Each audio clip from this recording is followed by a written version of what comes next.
What's up guys, Birdman Nom here and welcome back to Kerbal Space Program. We're back here on the moon and I've got the rover here, and because of you guys, or specifically one or two of you guys, commenting very helpfully on last week's video in some format or another, I now know that you can use the square brackets keys to quickly change between not only vessels but also EVA Kerbals. So once they've grabbed the ladder, you just use a square bracket to switch over to the rover. So let's get our UI back. There we go, and as you can see they're all holding on nicely. So we've got the driver here and the two passengers. If we just take the brakes off, you can see it works a lot better than it did before. I'm keeping it at deliberately low speeds because it's quite front heavy with these two guys standing over the front wheels, and also because it's just heavier so it'll fall over more. But this is not what today's episode is about. Today we're going to be doing something a little bit different, and something which we haven't really done before, not to a great deal of sort of expertness. So I'm just going to put the brakes on this thing, and unfortunately to get back to the Space Center I have to get all of these guys to... Oops. Okay, that's fine. I thought I'd activated a parachute or something. I have to get all of these guys to let go because you can't go back to the Space Center with someone on a ladder. So there we are. Now they're all just in the sort of resting position, if you like. That we find that we're on our battery. So let's get back to the Space Center and let's get on with what we want to do today. So go to the Victoriam per repetitionem, or repetitionem, which is Latin for victory through repetition, if you didn't know. And you might be wondering why I've given it such a fancy name. Well, we're going for something quite fancy, and this is the rocket that's going to put it there. And this is what it is, or at least the core of it. We are building a Kerbal-based space station. Sorry that was such a ramble to get to, but I'm hardly the most succinct person on YouTube. So this is the core stage. As you can see, it's got a docking port at the base end, and then 3 docking ports at the top, as well as a communications rig. And 2 habitation modules, and a Mark II lander can, but it's not a lander, it's a station. So we're going to have Thumpney and Samkin be the first people to start setting up the Kerbal space station. And so I mean, I'll talk quite generally as I put this thing up.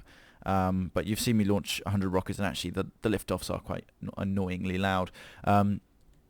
So what I'm going to do is I'm going to time shift into when we have this thing in orbit, or near orbit, and then, because I want to use this as a chance to sort of talk about space stations and space station basics as well. So I want to do that in space though, because it's noisy down here.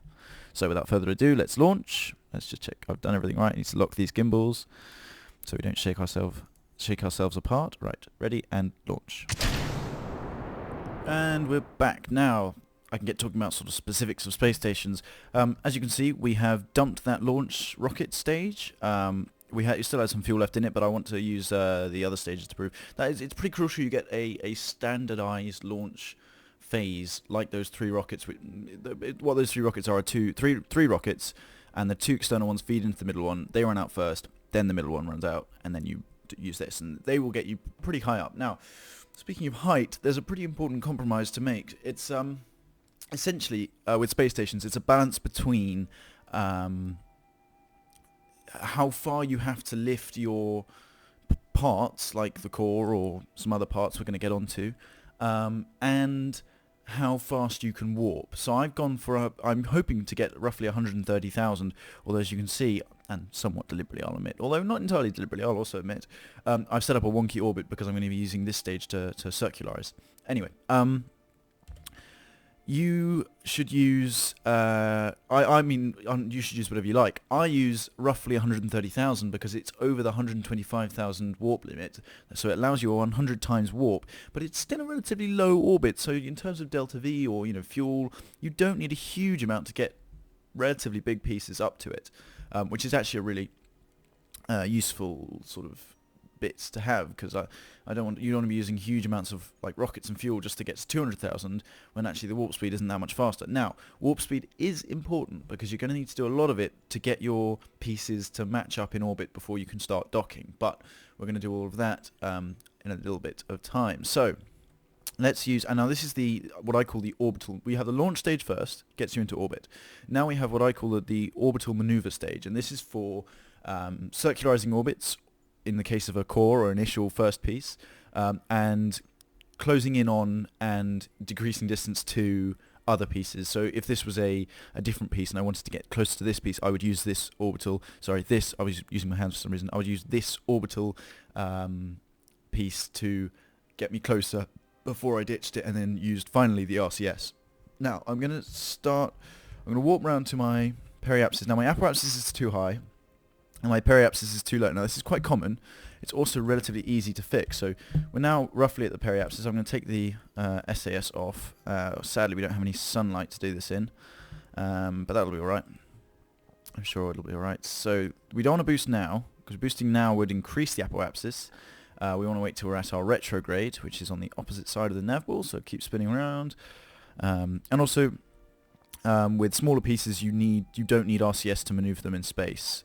It can be a little bit clunky, but it just saves you RCS fuel for when you need it, i.e. docking. So now we're at our retrograde, and I'm just going to try and stabilize on that. I'm just going to go into the map view for this, and I'm going to bring up my nav ball. Brilliant. So we're going to set ourselves up there.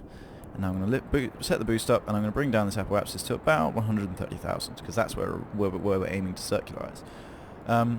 As I'm doing that, I should probably explain about RCS. RCS is hugely important. You never want to run out of it. In fact, after you're done putting on all the RCS you'll think you'll need, put on another tank. I mean, unless you're an absolute management pro, you will make mistakes, you'll go too far, you'll have to go back, and it all takes RCS fuel. So it's a huge part of building space stations.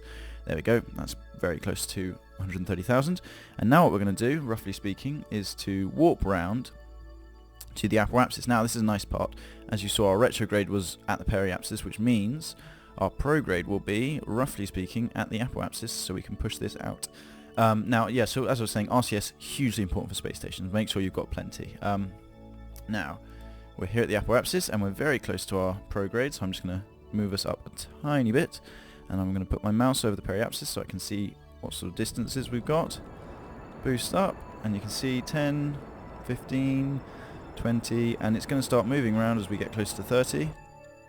And that's roughly the halfway point. Now, that has pushed this one back out again. So, I mean, it depends how far. I mean, I've circularized orbits within 100 meters of the apoapsis and periapsis, but it essentially involves a lot of warping around to keep ensuring that you're sort of, you know, you warp round, then you boost, then you warp round, then you boost.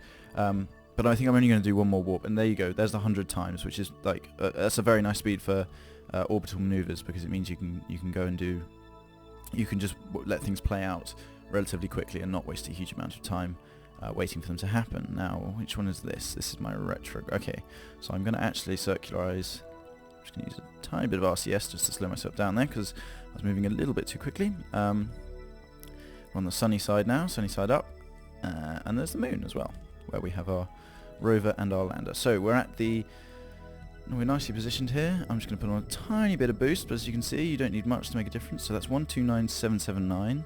This is 129258, so let's keep it coming down. And then, boom.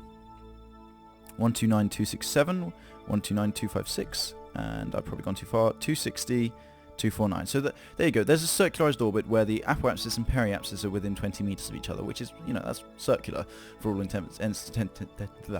intensive purposes. Sorry, I'm speaking so quickly, I'm losing my thoughts. Equally, if I'm speaking too quickly for you, just ask a question in the comments and I'll type it out nice in plain English, nice and slowly, because I know I tend to talk very quickly, but I'm trying to make these bite-sized. So yeah, and then at this point, once you've got a nice circularized orbit, we're going to decouple the orbital maneuvering stage, and we're just going to leave this core floating around, and we're going to link up another section to it. But, and this is a bit of a drawback, the way I'm doing these episodes now is I'm going to do them short but often. So the next episode is going to be on power options for space stations and initial docking pieces together. So be sure and tune in. It'll be out relatively soon, sort of mixed up with my adventure maps, but I'm going to try and increase my uploading rate, especially with KSP. I hope you enjoyed the video. That's a tip, by the way. I use the square brackets to go to your debris and then end them, so you don't have lots of debris floating around your space station, because it can be dangerous. So yeah, I hope you enjoyed the video. I know it's a bit short, I know it's a bit basic, but this space station construction video series, sub-series, whatever, it's going to get very cool very quickly. So stay tuned. And yeah, I will see you guys in the next video. I might, just before I go, I might just give you a teaser as to what you might be seeing. So this is the second piece. Oh, it's misnamed, however. That was my original name, so ignore that. But same rockets, yeah, all looks good. And I'll see you guys in the next video.